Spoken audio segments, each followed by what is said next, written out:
No, it's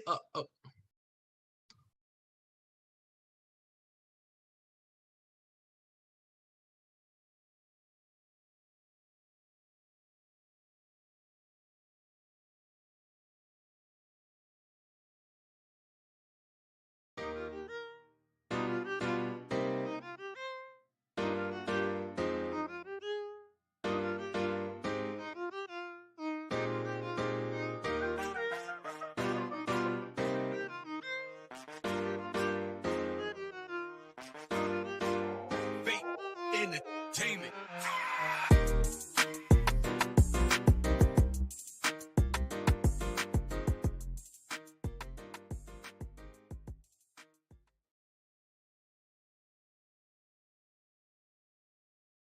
all right, and we are live.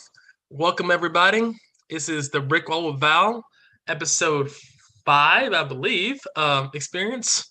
Now it's just me today, guys. I know, I could be everybody, but I wanted to talk about a couple things that I think could really help you if you're looking for a DM, especially online, with just the sheer amount of players versus DMs that are available. To kind of extrapolate that point, I would say from my experience, and I've been DMing on Roll20, doing one shots or reels, whatever, for about 2-3 years now. Uh, been on discourse, whatever. My experience has been for every one DM, maybe 100, 200 players, to be honest with you. So if especially if you're trying to go at it from a free to play or try to find just a person that's just trying to play a game with, is really hard.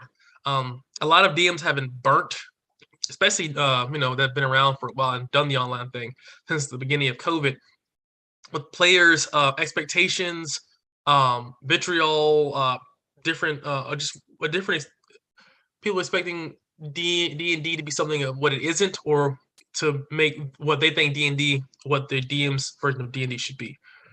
So to any players out there that are trying to basically join a game totally brand new, these are some of the tips that I would tell you to try and edge, especially in the trying to find somebody that's, you're not paying this person, to try to find a person that kind of works what you're kind of going for. The first tip I would tell you: if you watch any kind of D&D stream, anything like that, do not expect the DM to be like whatever person that you're watching the stream to be. And that's something really easy to say, but I think sometimes you have to kind of extrapolate what that really means. Um, if you kind of always compare the DM to other DMs or other things you've watched online, like, oh man, I love that. I mean, I seen Dundee do the same thing. I mean, they did a different way. It was kind of cool, but what you did was okay. Or the Matt Mercer thing, like, oh, I love your kind of role play with your monsters. But I've seen Matt Mercer do like snarls and stuff. You did good, but Matt Mercer's great. You know what I mean? Um, what that does is almost like the whole like, you're not better than my ex kind of thing. If you ever dated before like that, it's like, she's great, but my ex, like, she cooked, judo and all this stuff like that as well. It's really annoying to hear that when you're providing a lot of times a free service to people that requires a lot of time and effort to do. So you'll find out that if you're in a talk with somebody, especially if you're like doing an interview process, because a lot of DM interview players before they join the table, please, please, please try to refrain from any comparisons or fangirling over any D&D streams. A lot of DMs, including myself, is kind of like being that fangirl kind of comes with other things that tend to be really bad behavior when it comes to players. And most times, or at least in my experience, if that DM isn't a fan of that stream or nothing like that, they just won't deal with it. It's just way, way, way too much chance of you being the guy that always compares, always complains or moans about it isn't like this or it isn't like that. Um, well, on Matt Mercer's top 10 things, he doesn't do this, or Matt top 10 he says don't do this. Listen, that's fine, but you got to understand that that person isn't Matt Mercer. That person isn't Dungeon Dude. That person isn't whoever DM you're watching. This is an original person. You don't go to McDonald's, right? And tell the fry cook, well, my mom makes burgers way better than this, do you? No, you just go in there, get your burger, and fuck off. So it's one of those things where if you look at it from like different other areas that you get a service from, within I think it's a service. Um, Look at it like that. Don't you don't go to you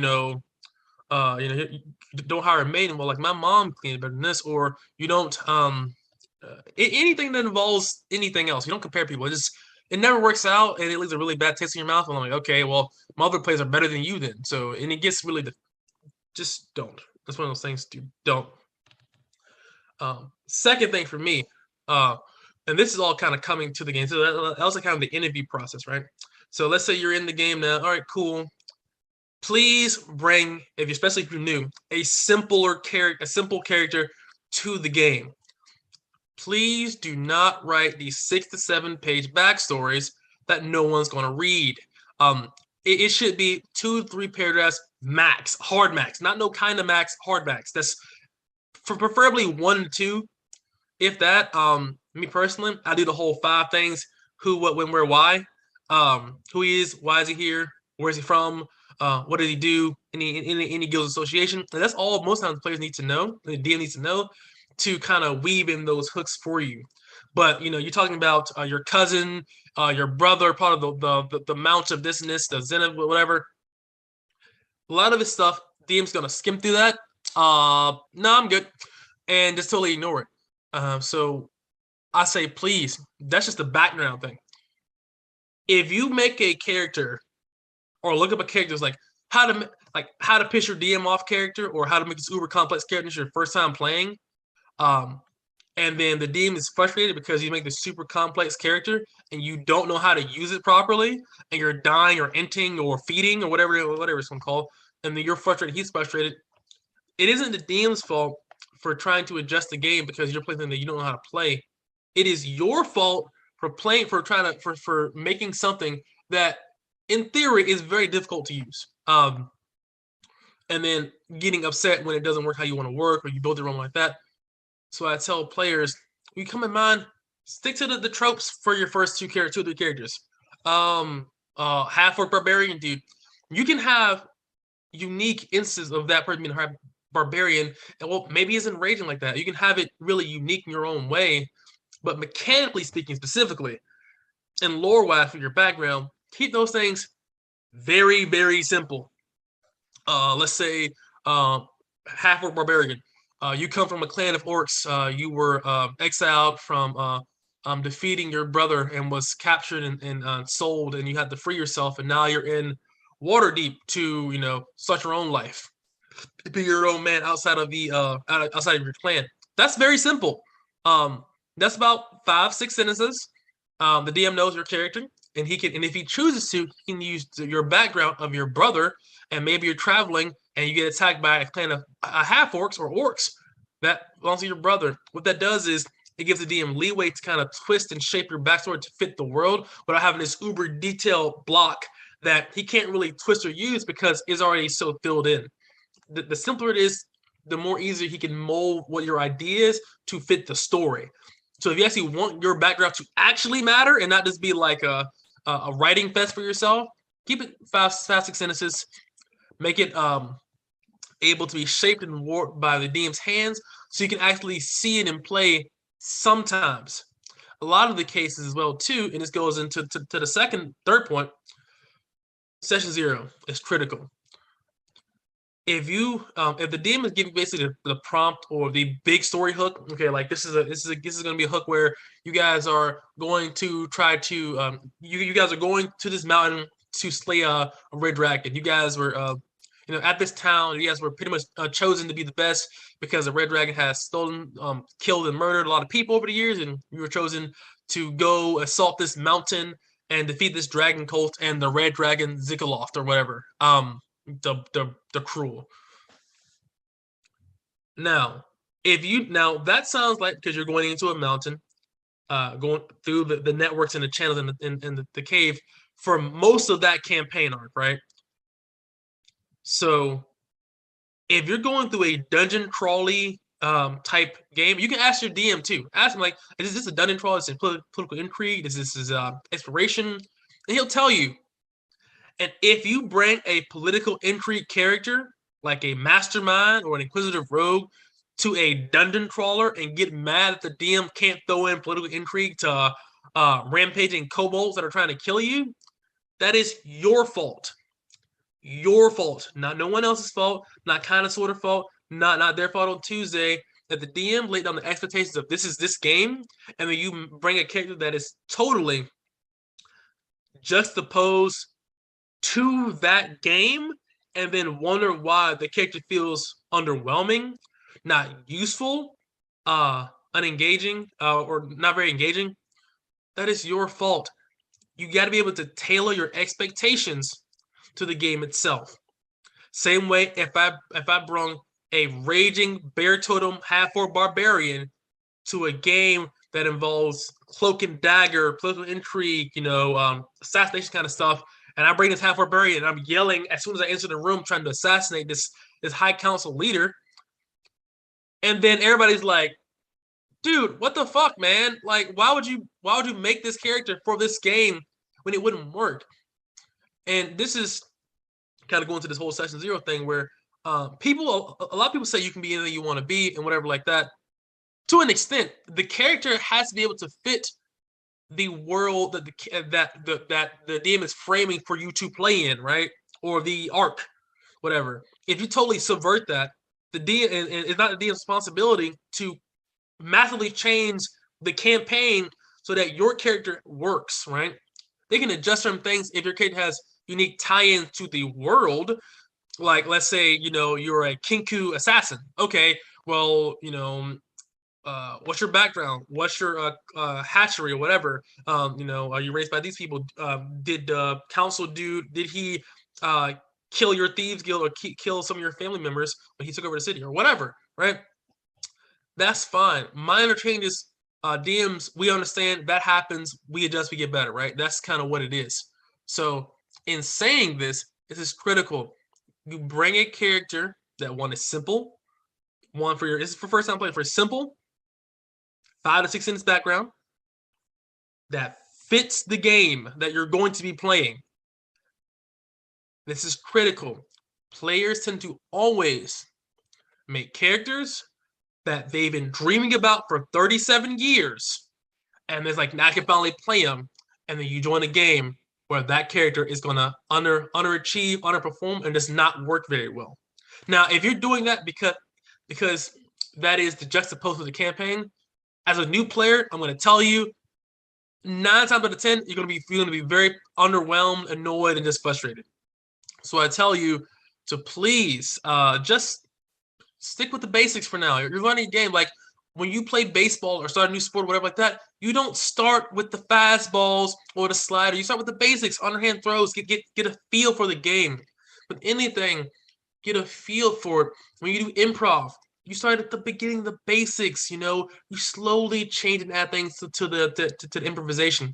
You do not just act like you're a prize thespian and you start working that's not where you're at right now. You're in the beginning. Okay, learn how to crawl before you can walk. You learn how to walk before you can run. You're crawling. You got to learn how to crawl first. That's huge. So my next point, in Session Zero, do not be afraid to tell your DM if you have anything that triggers you. Now, I'm blessed to say I don't have a lot of things that I use personally myself that triggers the players that I'm playing with. So I don't have to really make sure that there's no spiders here, or that if this children dies, that might throw somebody off. I don't have to do that. That being said, if you're a person where these things actually affect you in a negative way and put you in a bad mood or a bad mental space or whatever, you have to tell your DM. Expectations. If you assume something, you make an ass out of you and me. But the ass is before me, so you. And the you's before me. So what I'm telling you is, if I'm running a game, let's say it's a horror game, and you can't stand children being killed, so like that, and you tell the DM, Now the DM, and this is important too, the DM is under no specific obligations. This is true to hard change the entire world and the triggers in that game to fit you. That is a harsh reality. I think a lot of players act like DMs just have to change the world for them. They can remove certain things that are very minor and don't add to the story, but if this kid has been tried as a vampire and him dying as a kid adds to the story and it's supposed to be there to trigger something happening from the big that vampire mom dude or the big evil the BBEG vampire mistress, whatever like that, and he tells you that's going to happen, it will that trigger you, and if he communicates these things with you and you're on board and you're cool, but if you're not, that might not be the campaign for you, and that's something that has to be said. Not every campaign is for you. Like with anything else, not every team is for you. Not every job is for you. Not everything is for you. Right? If you want a more inclusive environment, variety, whatever like that, and he runs a typically hard traditional fantasy where nothing's they don't mention LGBTQ people, whatever like that, or whatever, and that's something that really that's really important for you, then that's not the campaign for you. You cannot get mad or upset when this DM is running something that works for him and that the players are fine with as well. If so if you're in the minority or this isn't for you, he might not be the DM for you, and that's okay. There are DMs out there for you, but understand is sometimes you got to be able to kind of, because there's things I don't like either, that I have to be like, oh, whatever. And I think it's really important for players to understand, especially if you're joining a game that this guy is putting hours into, right? That you're just joining online to play your character, right? So he's giving you the framework and idea to explore that character idea and that concept, because he wants to do that. DMing is fun. I understand it's fun. I enjoy DMing, but for anybody to say it's not work or it's not time consuming or it doesn't get frustrating or trying to get all these people together that want totally different things, it's easy to weave together. It's not easy, and you should always try to make your DM's life and job easy as possible because he is running the game. And if you're trying to be that person that is a hard ass or really frustrating or difficult to deal with or will actually DM kind of guys, you'll find out the DM will get burnt out and he just won't run any games. You're like, nah, I need a break. I'm gonna go out and hang out with my friends or something like that instead of actually want to run games. And that's the next point. One of the big things that I think players need to understand that you cannot is understand, like I said, you're super excited about your character and the world and everything like that, but the harder you make the table around you and the person running the game lives are, the more easier it is for the DM to just straight either kick you from the table or straight up just do something else. As a DM myself, I've run I think dozens of games at this point, and campaigns as well, where I was like, this isn't working for me anymore. I work a full time job, 50 hours a week, and it's like I'm getting off work, rushing to make sure everything's good to go to join this game where I could easily just be watching some anime, some sports, working on this, trying to get better at investing, whatever. I can do anything. It's my time. So to rush all this stuff as well to get to my house to run the game, and then the players are just being douches or dicks about it, and I'm running it for free, and it's like, dude, who are you to get this defensive animated about a game? These are fictional characters. I understand it's something that actually is triggering or actually does affect you in a certain way, and DMs will too have to be able to understand and look at the mirror sometimes too, because they're players and they're also rushing home and they're also doing things as well. But you're not putting any time between the games or working on the games or trying to craft story hooks or trying to weave in things between the games, especially if you put a lot of time in. Like myself, me myself for order of for the Shifting Sands or the Merchants Guild or the Merchants Quarter. Wow, I can't pay it. But for me, I put in anywhere from 5 to 6, 7 hours a week before I run the session. So I'm putting in with the session total and then the prep between that. I'm putting anywhere from what is that, like 10, 11, 12 hours a week. That's like a part-time job, you know what I mean? That I'm doing for me. And I know DMs put in more time and have multiple games and just are just very busy. So anytime they do have, they're devoting it to the enjoyment of you and the betterment of the game. So don't be that person. Be easy. Be a good person and bring simple characters into the session zero part, right? This is important. I said the triggers. I said you want to make sure your triggers are known. Um, make sure you know what game it is, or political intrigue, dungeon crawler, whatever like that. That 3. This is very, very important. When you are at the session 0, please ask what. Please ask, and always bring 2 to 3 of those simpler characters, and that's what everybody is playing. As a DM, sometimes we don't want to be honest. This is true. This is as a DM. A lot of DMs tell players you can play whatever you want to play, and that's very true, right? But it doesn't mean you're going to be successful, and that's really disingenuous of us. So that's the thing that we do. Instead of trying to force players to, like, you need a healer or a cleric or a bard or somebody that can heal stuff, we just say no. 4 fighters, no problem, and then you die, and then you wonder, well, the DM killed all my characters, and like, okay, well, what the party comp? 5 fighters and a rogue. Okay, did you guys get any healing potion like that? Well, we had money, but we brought like swords and stuff. And you're fighting a wizard. Yeah, a wizard fireballed us. We couldn't do anything about it. We couldn't do like heal or bring anybody back. You don't think that maybe having some diversity of classes and abilities might help? That if you keep bringing 36 hammers to a job site, you might need a screwdriver or a ruler or anything else. You need other tools in the party for it to work. You don't. That doesn't mean you need every single class, but one of the biggest things is be that person that and this is huge because I'm this person as well. If the party needs something, whether that's a intelligence based character that can solve investigation checks or whatever like that, or a wise person that can heal, or even a rogue or a fighter, because sometimes that's not the case too. If you're new and you tell the DM, hey, I'm new, we don't have any casters, everybody's kind of new too.